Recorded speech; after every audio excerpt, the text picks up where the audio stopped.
Meus queridos, graça e paz, boa noite em Cristo Jesus, amém? Amém? Amém?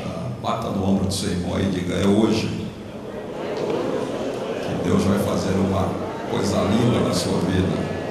Abra sua Bíblia no capítulo de número 6 do Evangelho de João. Na verdade, trouxe um esboço aqui, está dentro da Bíblia, para compartilhar de uma palavra com vocês.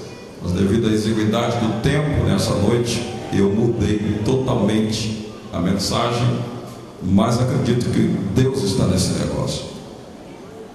Capítulo 6 do Evangelho que escreveu João. Quantos acharam? Pode dizer glória a Jesus. Glória a Jesus. Diz assim o capítulo 6, verso 1 em diante: depois destas coisas, Jesus atravessou o mar da Galileia, que é o de Tiberíades, e grande multidão o seguia, porque tinha visto os sinais miraculosos que ele operava na cura dos enfermos.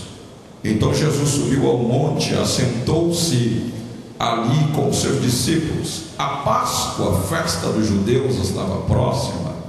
Jesus, erguendo os olhos e vendo uma grande multidão que se aproximava, disse a Filipe: onde compraremos pão para toda essa gente comer? Ele perguntava isso somente para experimentar, pois já sabia o que ia fazer. Respondeu Filipe: 200 denários de pão não bastaria para que toda essa gente recebesse um pedaço, para que todos eles recebessem um pedaço. Outro dos seus discípulos, André, irmão de Simão, disse: está aqui um rapaz que tem 5 pães de cevada pequeno e 2 peixinhos. Mas o que é isto para tanto? Disse Jesus: mandai o povo assentar-se. Havia muita relva naquele lugar, e assentaram-se os homens em um número de quase 5.000. Então Jesus tomou os pães deu graça e partiu-os com os que estavam assentados, e fez o mesmo com os peixes. Quando estavam saciados, ele disse aos seus discípulos: recolhei os pedaços que sobraram, para que nada se perca. E recolheram e encheram 12 cestos de pedaços dos 5 pães de cevada que sobraram aos que haviam comido. Amém? Curva a sua cabeça, meu lindo, minha linda príncipe, princesa de Deus, que está nesta noite neste santuário. Fecha os teus olhos, porque Deus nesta noite quer falar conosco através da eficácia da sua bendita e sacrossanta palavra. Mas antes, propriamente, da gente orar para que a palavra flua, para que o Espírito de Deus age no nosso coração através da eficácia da palavra, eu queria que você voltasse para alguém que está do seu lado e dissesse para ele assim: nós precisamos. Não, mas está muito fraco. Não, isso não deu nem para ensaiar. Vamos lá, 1, 2 e 3. Nós precisamos de 4 coisas para o milagre acontecer no campo missionário. Diga mais alto: nós precisamos de 4 coisas para o milagre acontecer no campo missionário. Agora curva a tua cabeça. Pai, para sempre o teu nome é honrado, para sempre o teu nome é glorificado, para sempre o teu nome é exaltado. A honra é tua, o louvor é teu e a glória é tua. Sei que tu não repartes a sua glória com absolutamente ninguém, e nós viemos a este santuário nesta noite te tributar o nosso louvor. Nós viemos te dar a nossa adoração. Nós viemos te render graças e ouvir a tua voz pela eficácia da tua bendita palavra. Queira amarrar o valente, Senhor, mantê-lo manietado, preso e acorrentado, com todos os demônios que o assessoram, ó Deus, na área da incredulidade, da dúvida, da distração, do cansaço emocional, psicológico, físico, ó Deus, e deixa esse ambiente solto, deixa esse ambiente livre, para que aquilo que tu preparou para fazer nesta noite seja feito para a glória do teu nome. Nós oramos, Senhor, e te agradecemos em nome de Jesus. Só quem vai receber a bênção de Deus, senta, mas dá um brado de glória aí bem forte. Aleluia, glória a Deus. O tema da palavra que eu quero compartilhar com vocês nessa noite é que precisamos de 4 coisas para que haja um milagre na obra do campo missionário. 4 coisas, e nós vamos extrair dessa passagem bíblica que lemos nessa noite. Em primeiro lugar, queria que você mantivesse a sua Bíblia aberta no capítulo 6 do Evangelho que escreveu João. O texto diz que depois destas coisas, Jesus atravessou o mar da Galileia, que é o de Tiberíades. E aí já nasce a primeira pergunta, já nasce a primeira interrogação, já nasce o primeiro questionamento. Depois de que coisa está se referindo esse texto? O texto diz: depois destas coisas, Jesus atravessou o mar da Galileia, que é o mar de Tiberíades. Para que você entenda que coisas são essas, as quais se referem João no capítulo 6 do Evangelho em que ele escreveu, você tem que se reportar ao capítulo de número 6 do Evangelho de Marcos, versículo de número 30 em diante. Diz que os apóstolos ajuntaram-se a Jesus e contaram-lhe tudo o que tinham feito e ensinado. Eles haviam recebido autoridade da parte de Jesus para ir pregar o Evangelho, e eles receberam autoridade para curar os doentes, limpar os leprosos, receberam autoridade para expelir demônios, até mesmo para ressuscitar os mortos. Eles receberam autoridade da parte de Jesus, e eles voltaram depois de cumprirem a missão que Jesus houvera lhes delegado. Eles voltaram assim pasmos, voltaram boquiabertos, voltaram sobressaltados com a autoridade que há no precioso nome de Jesus. E aí o versículo, no capítulo 6 do livro de Marcos, versículo 31, diz o texto: ele lhes disse: vinde aqui à parte, a um lugar deserto, e repousai um pouco, porque havia muito que iam e vinham e não tinham tempo nem para comer.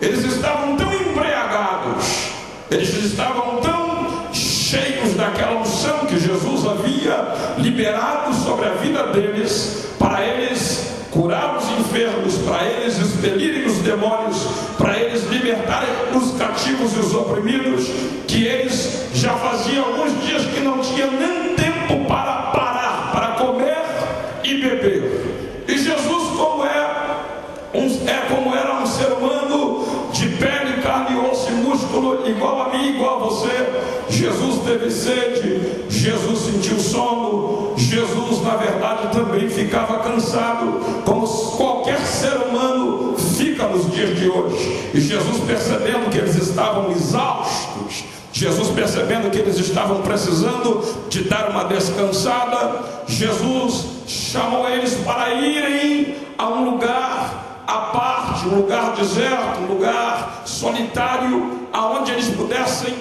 se recompor as energias nas quais eles haviam gastado ao longo daquela atividade que eles haviam desenvolvido. E na continuidade do texto, eu queria que você mantivesse a sua Bíblia e olhasse no capítulo de número 6 do Evangelho de Marcos. Marcos capítulo 6 diz que então foram a sós num barco para um lugar solitário. E o verso 33 diz que a multidão viu-os partir, e muitos reconheceram e correram para lá a pé de todas as cidades e chegaram antes deles. É interessante que Jesus já era um sujeito, na linguagem nossa popular, vulgar. Jesus já era uma pessoa atípica. Jesus já era uma pessoa, no seu sentido lato da palavra, singular. Porque quando Jesus chegou naquele contexto religioso da sua época, na verdade as reuniões aconteciam na sinagoga, e quem tinha primazia, os eruditos dos judeus naquela época, eram os escribas e os fariseus. Eram os intérpretes da lei, em especial os escribas, eram os intérpretes da lei, e eles na verdade ministravam na sinagoga, mas ministravam de uma forma muito cheia de formalidade.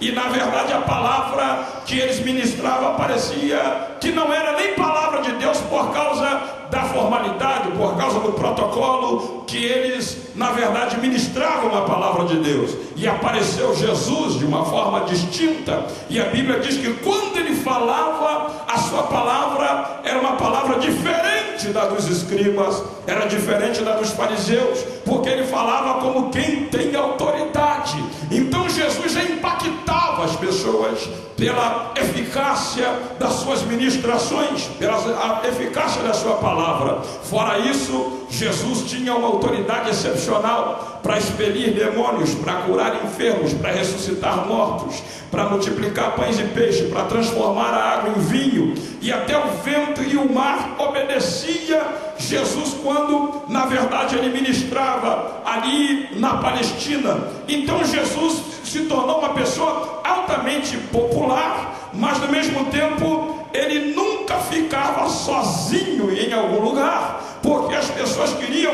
estar próximo dele para desfrutar de um milagre da parte de Jesus. Agora Jesus pega e compartilha deste poder no qual ele tinha com seus discípulos, e agora não apenas Jesus curava enfermo, dava vista a cego, dava audição a surdo, dava voz a mudos, fazia paralíticos andarem, como também ressuscitava mortos e fazia altos milagres, mas também os discípulos de Jesus passaram a executar as mesmas obras nas quais Jesus estava executando. Daí o que aconteceu? Quando Jesus pegou os seus discípulos e disse: vamos para um lugar ermo, com o objetivo de que a gente descanse, porque já existe alguns dias que vocês não têm tempo nem para descansar, nem tampouco para comer, então vamos.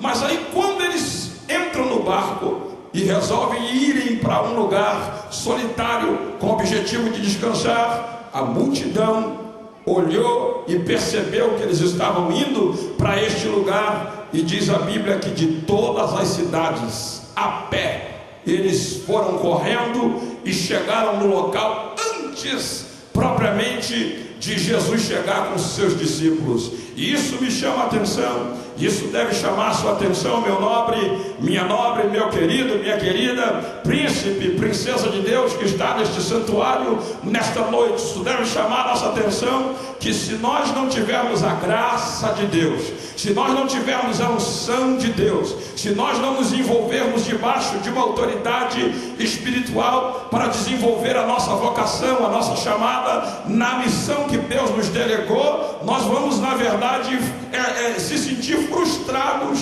vamos se sentir abatidos, achatados, se sentir minúsculos, impotentes, frágeis, porque na verdade a coisa não está fluindo no nosso ministério. Mas se nós seguirmos os passos de Jesus, os demônios serão expulsos na autoridade que há no nome de Jesus, os cegos irão enxergar, os surdos irão ouvir, os paralíticos irão andar, e grandes milagres nos acompanharão, porque Jesus continua sendo o mesmo ontem, hoje e eternamente. Quantos podem levantar a mão e soltar um brado de glória bem forte nessa noite? Porque a casa está impregnada de uma fragrância. Há uma fragrância dentro deste santuário nessa noite. É a fragrância da rosa de Sharon. Há uma fragrância dentro deste santuário nessa noite. É a fragrância do lírio dos vales. Há um brilho dentro dessa casa nessa noite. É o brilho da estrela da manhã. Há um rugir dentro deste santuário nessa noite. É o rugir do leão da tribo de Judá, que nunca perdeu uma batalha para Satanás. E ele está aqui nessa noite para levar cativo o teu cativeiro. Ele está aqui nessa noite para remover o opróbrio da tua alma. Ele está aqui nessa noite para quebrar o arco, cortar a lança, queimar o carro no fogo e soltar as nossas vidas de qualquer sorte de amarras espirituais, para que a gente possa desfrutar das benesses e das bênçãos que ele já reservou para essa noite. Só quem crê levanta a sua mão e solta mais uma vez um brado de glória, porque Abraão era fortificado na fé, dando glória a Deus. E eu vou estimular você a glorificar o nome de Jesus, de maneira, meu lindo, que Jesus na verdade, quando chegou no local, a multidão já estava lá lhe aguardando, já estava lá ávida. A multidão estava sexiosa, desejosa de desfrutar de mais um milagre. E a Bíblia diz que aquela multidão o acompanhava porque viram os milagres que ele operava. E quando chegou lá, a multidão já estava lá. Mas acontece que dentre aquela multidão estava lá vários tipos de pessoas. O texto diz que havia 5.000 homens, e a gente entende fora crianças e mulheres. Agora deixa que eu te digo que é interessante. Volta ao capítulo 6 do Evangelho de João, só para você se contextualizar. Eu estava respondendo a pergunta que está no capítulo 6, que diz que depois destas coisas Jesus atravessou ao mar da Galileia, que é o de Tiberíades. Eu estava respondendo depois de que coisas? Exatamente das coisas nas quais eu acabei de relatar. Agora entenda o seguinte, que grande multidão o seguia, porque tinham visto os milagres, tinham visto os sinais miraculosos que ele operava na cura dos enfermos. Então Jesus subiu ao monte, assentou-se ali com seus discípulos, e o verso 5 diz que Jesus, erguendo os olhos, vendo a grande multidão, ele que se aproximava, diz o texto que ele teve compaixão daquela multidão. E Jesus, erguendo os olhos e vendo uma grande multidão que se aproximava, disse a Filipe: onde compraremos pão para toda essa gente comer? Em primeiro lugar, eu quero dizer o seguinte para você: se você quer desfrutar de um milagre, se você é chamado, se você é vocacionado, se há uma chama no teu interior ardendo no que diz respeito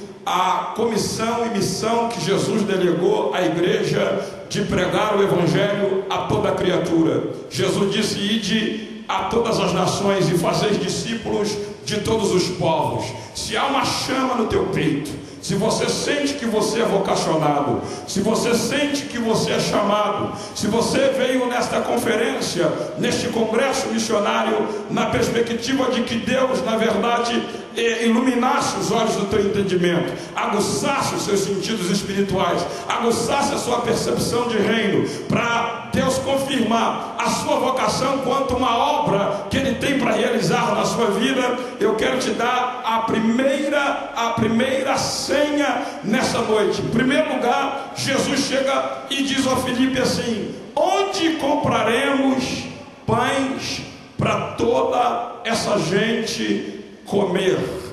Onde compraremos pães para toda essa gente comer? E diz o texto que um dos seus discípulos, acompanhando aí na sua Bíblia, diz o texto que ele perguntava isto somente para experimentar, pois já sabia o que ia fazer. E aí respondeu-lhe Filipe: 200 denários de pão não basta para toda essa gente comer. Em primeiro lugar, eu quero que você entenda que se você tem chama, se você deseja que algo sobrenatural da parte de Deus aconteça na sua vida, para sua vocação, a sua chamada ser confirmada por Deus, em primeiro lugar, eu quero te dar a senha: esteja no lugar certo, na hora que Jesus quiser fazer um milagre na sua vida. Você tem que estar no lugar certo. E você vai ver que Filipe era um racionalista, né? Filipe era um calculista. Filipe, na verdade, ele faz a soma e avalia 5.000 homens, fora criança e mulher, e ele chega à conclusão que 200 denários de pães não seria o suficiente para cada um deles comer um pedaço daquele pão.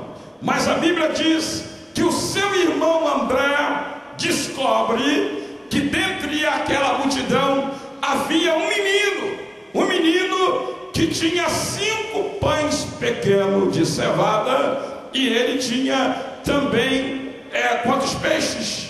2 peixinhos, tudo no diminutivo. É interessante que quando a multidão começou a correr, ávida pelos milagres que Jesus opera, e chegou na frente de Jesus, ao local onde Jesus pretendia descansar com seus discípulos, a multidão foi ávida, mas aprendemos aqui nessa noite, foi para receber sem levar absolutamente nada para dar. E há um princípio na palavra de Deus: dai e ser-vos-á dado, boa medida, recalcada, sacudida, transbordante, 100 vezes mais nessa vida, ainda o direito de vida eterna. Há um princípio na palavra de Deus que a melhor coisa é dar para receber. E se você ficar me ouvindo pregar nessa noite, só recebendo, sem dar glórias a Deus, você na verdade não é um candidato ao milagre da parte de Deus. Mas se você na verdade está ávido por algo acontecer na tua vida nessa conferência missionária, levanta a tua mão e abre a tua boca e começa a dar glórias ao nome do Senhor. E diz a Bíblia que naquela multidão estava ali escribas, estava fariseus, estava muita gente considerada nobre, gente religiosa, gente com praticidade religiosa ao longo da sua vida, mas foram com as mãos vazias na perspectiva de receber algo da parte de Deus.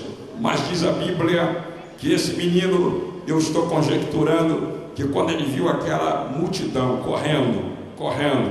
correndo para chegar ao local aonde Jesus iria estar com seus discípulos, o menino chegou para a mãe e disse: mamãe, a senhora está vendo essa multidão que está passando aqui, mamãe? E aí a mamãe dele disse: sim, meu filho, estou vendo.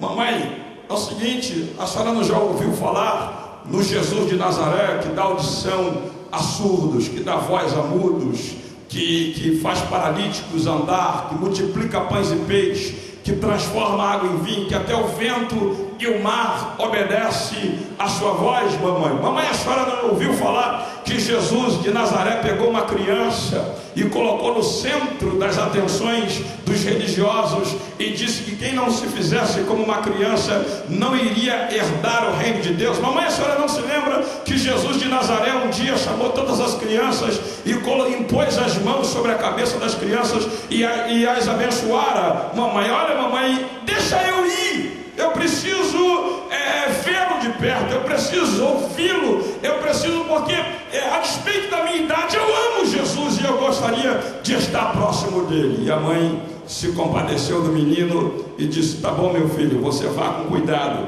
segue essa multidão, porque certamente você vai ter uma experiência especial com esse Jesus de Nazaré. E quando o menino ia saindo de dentro de casa, a mãe falou: vem cá, meu filho, volta cá. E aí ela foi lá na cozinha, preparou um cesto e colocou lá uma merenda para o garoto levar para aquele local. Ela colocou lá 5 pães pequenos de cevada. Primeiro, para que você entenda, quem comia pão pequeno de cevada era extremamente pobre, porque a cevada era praticamente o restante, o resto do trigo, era o resto do trigo, a cevada. E o menino era altamente pobre. pobre, paupérrimo. E aí o que acontece? A mamãe preparou 5 pãezinhos pequenos de cevada e preparou 2 peixinhos e colocou na cesta e disse: vai, meu filho, vai, mas leva a sua merenda, porque eu estou sabendo que esse Jesus de Nazaré, ele costuma ficar falando, e às vezes o dia passa e passa a noite e ele continua falando e as pessoas não saem do local. Teve um local aí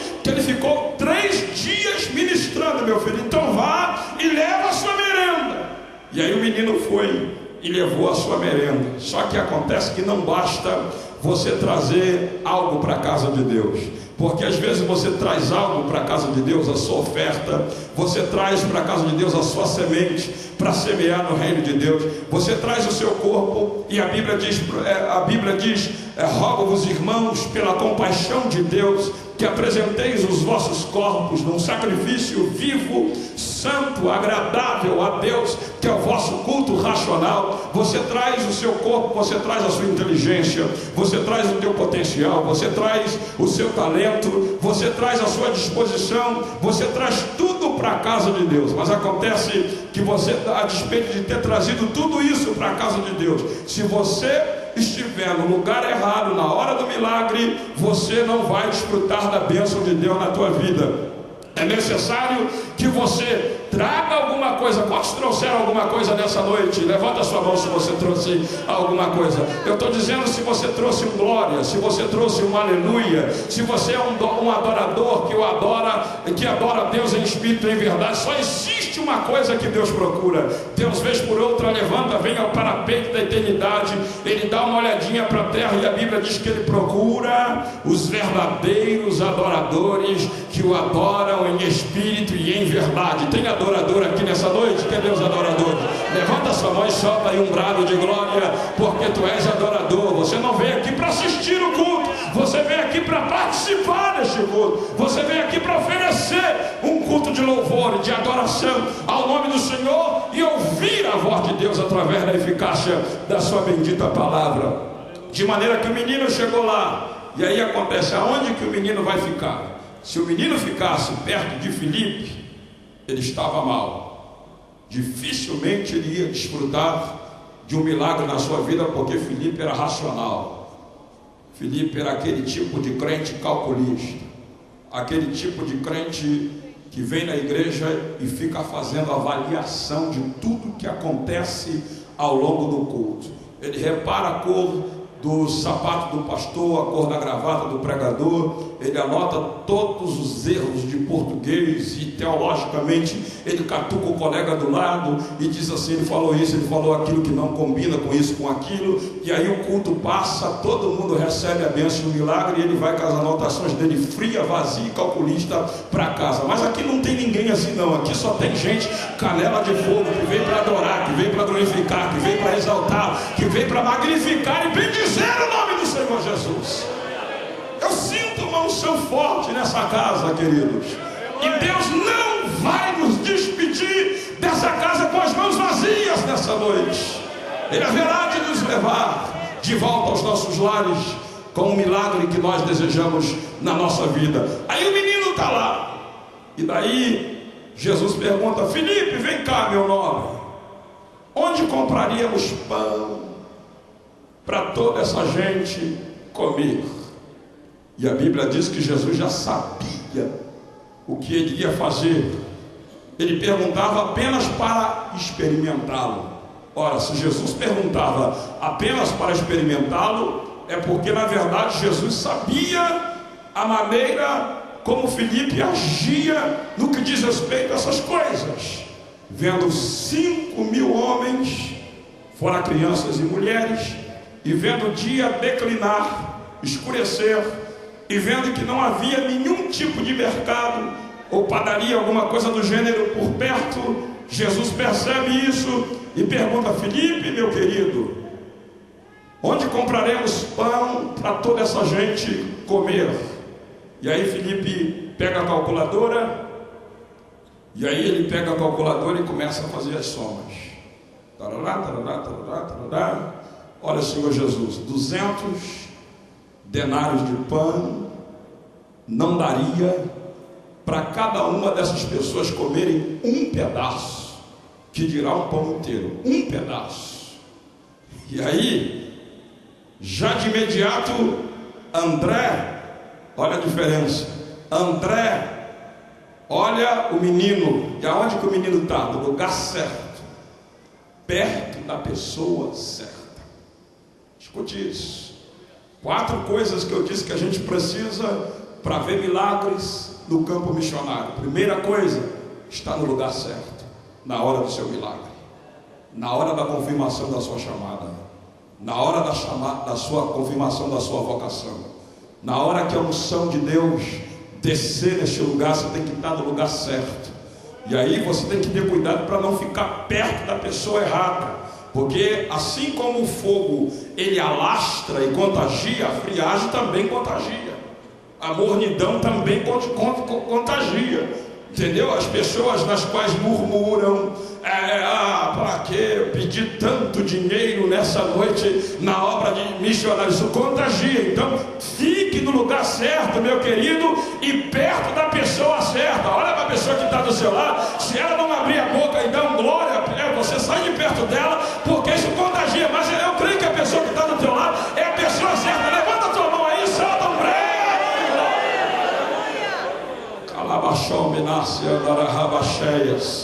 E diz a Bíblia Sagrada que ele estava no lugar certo. E tem muita gente perdendo a bênção de Deus, porque na hora que chega a sua vez, ele não está no lugar certo. Você está entendendo? E quantas batalhas que a gente sofre no dia a dia para deixar de cantar no coral? De repente você foi chamado para o louvor, para ser um levita, para ser um filho de Asaf, e daí o que acontece? Alguém começa a catucar você, pisar no seu calo, virar uma pedrinha no seu sapato, virar um calcanhar de Aquiles na sua vida, e aí o anjo já está chegando com a resposta da sua intercessão, do seu rogos, e de repente você deixa o seu lugar para a satisfação da conveniência de terceiros. Você de repente está numa igreja, está numa congregação, está no campo missionário, e de repente a coisa não vai, porque a Bíblia diz que a prova da nossa fé desenvolve a perseverança, e a perseverança tem que terminar a sua obra, para que a gente seja maduro, completos e sem falta de coisa alguma. E a Bíblia diz que Deus não deixa ninguém ser provado além das suas forças de suportar. Com a prova vem o escape. Então não saia do lugar que Deus te colocou, meu lindo. Fica no lugar que Deus te chamou. E quantos estão saindo do lugar no qual Deus o chamou por causa de um convite para, de forma precoce, chegar ao ministério e à função, às vezes nobre e relevante, no ministério fora do tempo determinado por Deus. Mas eu vim aqui nessa noite na condição de profeta, dizer para você: fica no seu lugar, a despeito do assédio que você está recebendo de A ou de B ou de C, para sair, porque alguém está dizendo: você é o que é lá na igreja? Você ainda é um diácono? Você ainda é um auxiliar de trabalho? Se você estivesse comigo, tu já era um pastor, você já estava na obra missionária. Ignora isso e fica no lugar certo, meu lindo, porque Deus te chamou para este lugar, aonde você está, nessa função que você está, no departamento na qual você está exercendo, e alguém está tentando te tirar dele, mas fica no teu lugar. Essa é uma palavra da parte de Deus para alguém nessa noite que está aqui precisando de ouvir essa palavra. Segundo lugar, você precisa estar no lugar certo, perto da pessoa certa. Perto da pessoa certa. E o garoto não estava perto de Filipe, o garoto estava perto de André. E quando a gente está perto da pessoa certa, a pessoa certa vai nos introduzir a Jesus. O garoto era um ilustre desconhecido no meio da multidão. Ninguém, o texto não diz o nome dele, diz apenas um menino, um rapazinho, um adolescente. Mas acontece que ele foi para o lugar certo e ficou perto da pessoa certa. Quando você fica no lugar certo, perto da pessoa certa, essa pessoa será o instrumento da parte de Deus para te introduzir ao milagre que está na mão de Jesus para realizar na sua vida. Lembra-se de Raabe? Raabe tinha construído uma casa em cima do muro da cidade de Jericó. E aí ela entendeu que os 2 espias enviados por Josué eram enviados de Deus para mudarem a sorte, o destino dela.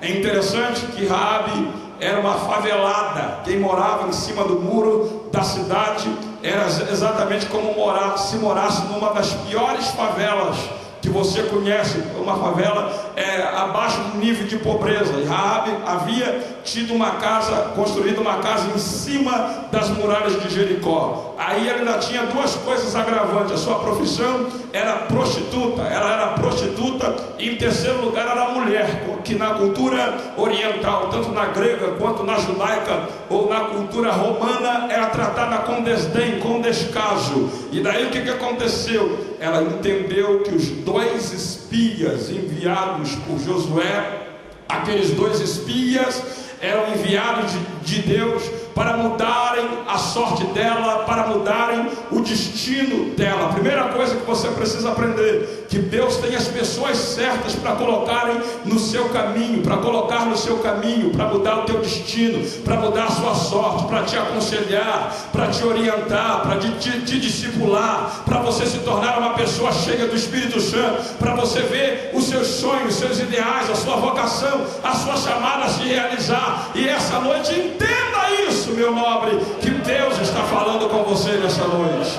Raabe entendeu que os 2 espias eram enviados de Deus para mudarem a sorte dela e o destino dela. Em segundo lugar, ela aprendeu que quando Deus nos envia pessoas para mudar o nosso destino, para mudar a nossa sorte, a gente precisa guardar, esconder essas pessoas, porque essas pessoas é que na verdade serão instrumento para mudar a nossa sorte. Esconder é você proteger o homem de Deus que Deus levantou e colocou no seu caminho. O teu pastor que dirige a sua vida, esconda ele na oração, na intercessão, no rogo, na súplica. Esconda esse missionário, essa missionária que Deus colocou no seu caminho para mudar a sua família, para ganhar a sua família para Jesus. Esconda ele através das suas ofertas, das suas intercessões, através da sua cooperação. É isso que essa conferência, que esse congresso propõe a fazer, que você entenda quem foi enviado por Deus para mudar o seu destino e aprenda a escolher, acolher essas pessoas e escondê-las, porque elas serão instrumentos da parte de Deus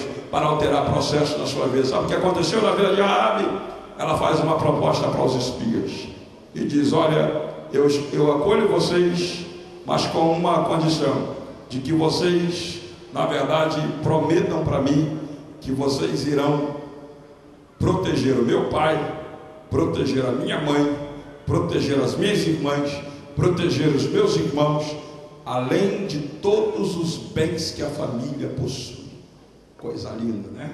E aí o seguinte, quando eles voltaram de novo, antes deles irem, eles disseram: só faça o seguinte, coloca um sinal na janela da sua casa, um cordão de escarlata, coloca lá o sinal, porque nós vamos vir, se a gente achar esse sinal no cordão, na janela da sua casa, assim como você está pedindo, vai suceder. E sabe, quem acolhe, quem protege os enviados de Deus, desfruta de uma poderosa intervenção de livramento e escape da parte de Deus na hora da destruição da cidade. E sabe o que aconteceu? Nenhum componente da família de Raabe se perdeu, porque a despeito da índole dela ser uma índole de prostituta, ela foi nobre em se preocupar com a salvação de todos os componentes da sua família. E o que é mais lindo de tudo isso, que a despeito dela, do seu passado pregresso, ser uma prostituta, agora Jesus pega e quebra protocolo e coloca ela na sua genealogia. Além de colocá-la na sua genealogia, ela está lá na galeria dos heróis da fé, junto com Abraão, com Isaac e com Jacó. E essa noite Deus está dizendo que é isso que Ele quer fazer com você, se você na verdade ficar no lugar certo e perto da pessoa certa.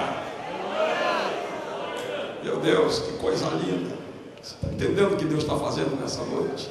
Primeiro, diga para a pessoa que está do seu lado: esteja no lugar certo. Não, mas fala com o dedo de profeta: esteja no lugar certo. Diga para a pessoa que está do seu lado: esteja perto da pessoa certa. Aí quando você está perto da pessoa certa, alguém vai te introduzir a Jesus. Aí André diz assim: está aqui um rapaz que tem 5 pães pequenos de cevada e 2 peixinhos. Ele disse para Jesus. E aí, no meio daquela multidão de 5.000 homens, um garoto que era ilustre e desconhecido virou o centro das atenções naquela reunião. Pode não acontecer milagre para quem está do seu lado direito, ao seu lado esquerdo, atrás de você ou na sua frente. Mas se você estiver no lugar certo, perto da pessoa certa, você pode ter certeza que você é um candidato a uma tremenda operação de Deus na sua vida ainda nessa noite. Calabachão de Remes. Terceiro lugar, para encerrar a mensagem: esteja no lugar certo, perto da pessoa certa. Agora, aprenda uma coisa: não basta estar no lugar certo, perto da pessoa certa, é necessário ter alguma coisa certa para a operação do milagre. Todos estavam lá sem nada. E é interessante que os religiosos experimentados, eruditos, os sábios judeus que eram os escribas, ninguém tinha absolutamente nada para o milagre. Mas o menino que ninguém dava nada por ele, estava no lugar certo, perto da pessoa certa e com a coisa certa. O menino tinha 5 pães e 2 peixinhos. E é interessante que não basta estar no lugar certo, perto da pessoa certa, é necessário ter a coisa certa. Então, nos dias que tivermos essa conferência aqui, meu lindo, você venha para a casa de Deus e traga a sua oferta missionária, traga a coisa certa, porque o teu milagre está condicionado exatamente a um coração generoso, a um coração voluntário, um coração pronto a dar, porque a melhor coisa é dar para receber. Então não se escandalize com esses desafios nos quais estão sendo feitos aqui, solicitando pessoas que aceitem o desafio de dar uma oferta de $1.000, de R$1.000, uma oferta de R$500. Não se escandalize com isso, meu lindo, porque isso é retorno de bênção para a sua vida, porque a Bíblia diz que o que semeia pouco, pouco colherá, mas o que semeia muito, muito colherá. Então levanta a sua mão e começa a glorificar o nome de Jesus. Diga para alguém que está do seu lado assim: você está no lugar certo? Não, mas eu quero escutar isso em bom som, em boa voz. Vamos lá. Você está no lugar certo? Diga para ele: você está perto da pessoa certa? Diga para ele: você tem certeza que você está perto da pessoa certa? Agora diga para ele assim: você tem a coisa certa para a operação do seu milagre? Agora escute que é o mais agravante. É o mais agravante da mensagem. Quando André diz: aqui está um menino que tem 5 pães pequenos de cevada e 2 peixinhos, Jesus não pede os 5 pães e os 2 peixinhos ao menino. O texto diz que Jesus toma. Isso é um princípio. Nós pertencemos a Deus por direito de criação, pertencemos a Deus por direito de redenção e pertencemos a Deus por direito de preservação. Nós não somos donos do nosso nariz.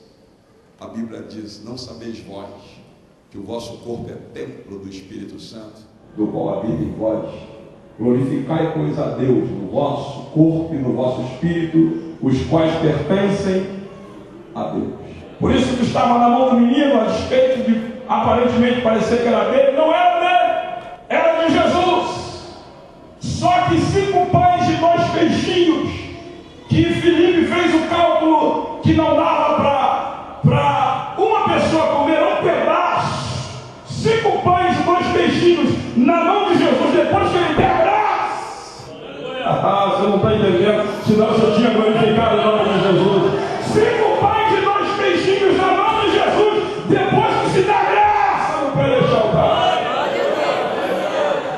é o suficiente para o seu milagre. E essa conferência missionária, esse congresso missionário, nós fomos convocados para ver o milagre começar a acontecer neste campo missionário que começa aqui em Jerusalém. Deus abrirá a porta para você aonde não tem portas. Eu estou profetizando agora, Deus abrirá portas para você aonde não tem portas. Deus vai trazer à existência o que não existe para você como se já existisse. Deus vai ampliar a estaca da sua tenda. Deus vai ampliar os teus territórios. Deus vai abençoar grandiosissimamente a sua vida financeira, porque para que eles vá para o campo missionário, é necessário que alguém que fica envie os recursos para ser mantido na obra missionária. E você que entrou aqui nessa noite, que só tem 5 pães e 2 peixinhos, e ficou constrangido, dizendo: ah, meu Deus, como que eu gostaria de ter R$1.000? Ah, meu Deus, como que eu gostaria de ter R$500 para ir lá na frente? Não importa, dá os seus 5 pães e os seus 2 peixinhos, porque 5 pães e 2 peixinhos na mão de Jesus vai alimentar 5.000 homens, fora crianças e mulheres, ainda vai sobejar 12 cestos cheios, porque ele é chamado de Jeová Jiré, Deus de provisão. Ele é chamado de El Shaddai, Deus todo suficiente. Por isso eu quero orar neste momento por você, meu lindo.